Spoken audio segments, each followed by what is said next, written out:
Attention, ici, on apprend le français pas à pas, avec un objectif simple, parler comme un pro. Bonjour et bienvenue sur Pro en français, la chaîne qui vous accompagne pas à pas dans votre préparation au TCF et au TEF. Dans cet épisode, je vous propose un voyage au cœur de l'un des thèmes les plus importants de l'examen, l'environnement. Aujourd'hui, nous allons découvrir 50 mots et expressions indispensables pour réussir vos épreuves, enrichir votre vocabulaire et parler de ce sujet de manière claire, organisée et confiante. Installez-vous confortablement, respirez profondément et laissez-vous guider. L'environnement est un thème incontournable dans les examens de langue. Il revient très souvent dans l'expression orale, l'expression écrite et même dans la compréhension. Pour bien en parler, il ne suffit pas de connaître quelques mots. Il faut avoir un vocabulaire précis, savoir décrire un problème, expliquer ses causes, présenter des conséquences et surtout proposer des solutions. C'est exactement ce que nous allons faire ensemble aujourd'hui. Je vais d'abord présenter 50 mots essentiels, puis je vous donnerai un texte modèle que vous pourrez mémoriser ou réutiliser comme base pour vos réponses au TCF ou au TEF. Je vais lire chaque mot lentement et vous donner une petite explication toute simple. Si vous voulez, vous pouvez répéter à voix haute après moi. On commence par la nature et les ressources. La nature, c'est tout ce qui existe sans avoir été créé par l'être humain. Les ressources naturelles, ce sont l'eau, les forêts, les sols, les minéraux, tout ce que la Terre nous offre. La biodiversité, c'est la grande variété de plantes, d'animaux et de micro-organismes sur notre planète. Un écosystème, c'est un ensemble vivant, comme une forêt, une rivière ou un lac, où tout est lié. Un habitat naturel, c'est l'endroit où vit une espèce, là où elle peut se nourrir et se protéger. Une espèce menacée, c'est une plante ou un animal qui risque de disparaître. Le réchauffement climatique, c'est l'augmentation progressive de la température de la Terre. Le climat, ce sont les conditions météo d'une région, comme la chaleur, le vent, la pluie. La déforestation, c'est la destruction des forêts, souvent à cause de l'activité humaine. La désertification, c'est quand des terres deviennent sèches et arides, comme un désert. On continue maintenant avec les problèmes environnementaux. La pollution, c'est tout ce qui rend l'air, l'eau ou le sol sale et parfois dangereux. La pollution atmosphérique, c'est simplement la pollution de l'air. La pollution marine, c'est la pollution des océans. Les déchets, ce sont toutes les choses que nous jetons. Les déchets plastiques, ce sont l'une des principales causes de pollution parce qu'ils mettent très longtemps à se dégrader. Les émissions de CO2, ce sont les gaz produits par les voitures, les usines et d'autres activités humaines. L'effet de serre, c'est un phénomène qui réchauffe la Terre.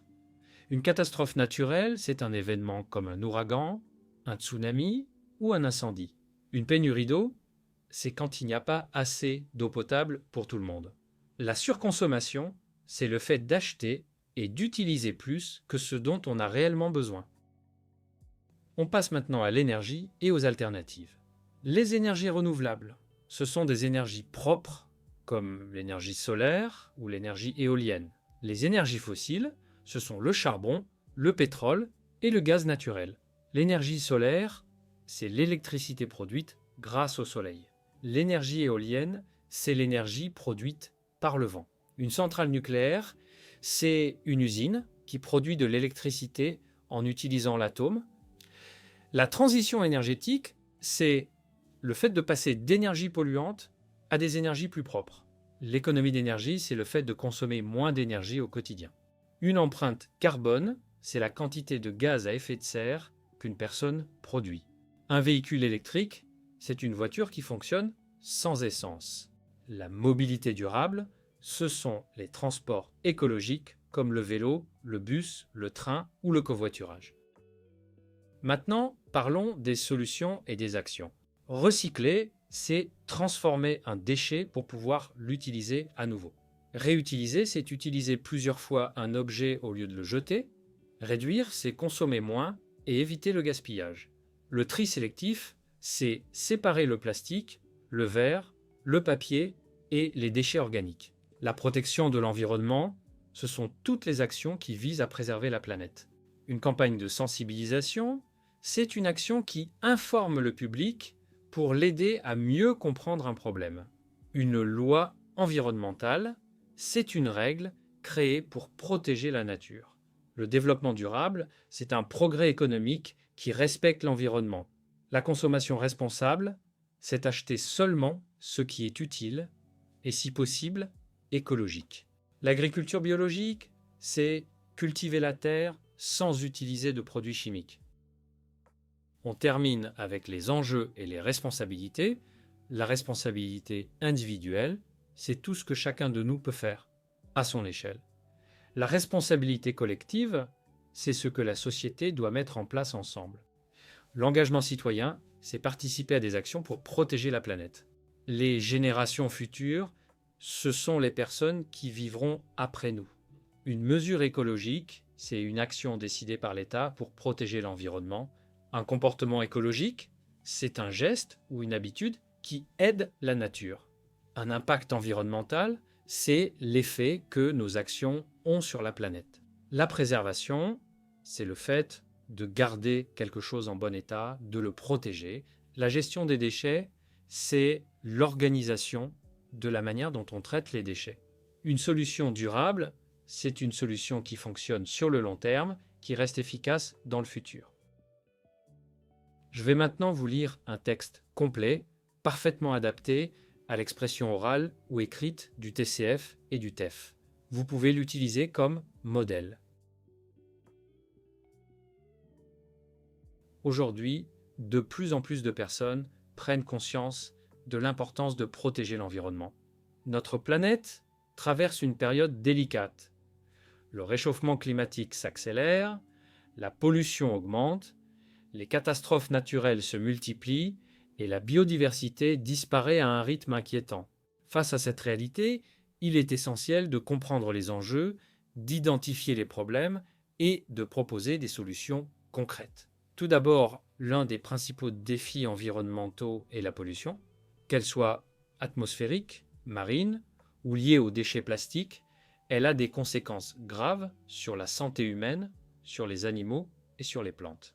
Les villes, en raison du trafic routier, produisent une quantité importante d'émissions de CO2, ce qui contribue directement à l'effet de serre. Un autre problème majeur est la déforestation, particulièrement présente dans certaines régions du monde.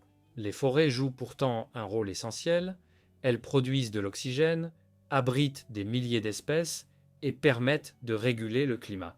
Leur destruction entraîne la disparition d'habitats naturels et menace de nombreuses espèces. La question de l'eau est également cruciale.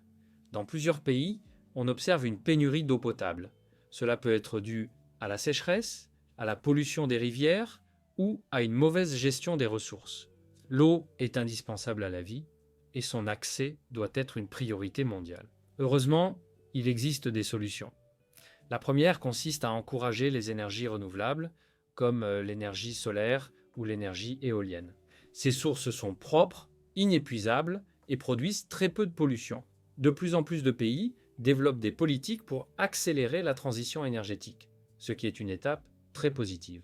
Ensuite, il est important de promouvoir la consommation responsable. Chacun de nous peut réduire son empreinte carbone en adoptant des gestes simples, éviter la surconsommation, privilégier les produits locaux, réduire le gaspillage ou encore limiter l'utilisation du plastique. Les petites actions individuelles, répétées par des millions de personnes, peuvent avoir un impact considérable. Les gouvernements ont aussi un rôle essentiel. Ils peuvent mettre en place des lois pour protéger l'environnement, encourager le tri sélectif, soutenir les entreprises écologiques ou financer des campagnes de sensibilisation. L'éducation joue également un rôle clé. Si les jeunes générations comprennent l'importance de la nature, elles adopteront naturellement des comportements plus durables. Enfin, il faut agir pour les générations futures. Protéger l'environnement, ce n'est pas seulement un choix, c'est une responsabilité. Nous devons laisser aux enfants une planète saine, où la biodiversité est respectée et où les ressources naturelles ne sont pas épuisées. En conclusion, l'environnement est un sujet central aujourd'hui. Les problèmes sont nombreux, mais les solutions existent. Ce qui compte, c'est l'engagement individuel et collectif. Chacun peut contribuer à son niveau à un monde plus propre, plus juste et plus durable. Merci d'avoir écouté cet épisode de Pro en français. Nous avons exploré ensemble 50 mots importants et un texte modèle pour vous aider à mieux parler de l'environnement lors du TCF et du TEF. Si ce format vous aide, n'hésitez pas à vous abonner, partager cet épisode et laisser un commentaire pour me dire quel thème vous souhaitez entendre dans le prochain podcast. On se retrouve très bientôt pour un nouvel épisode dédié à votre réussite. À très vite et bon courage dans votre apprentissage du français.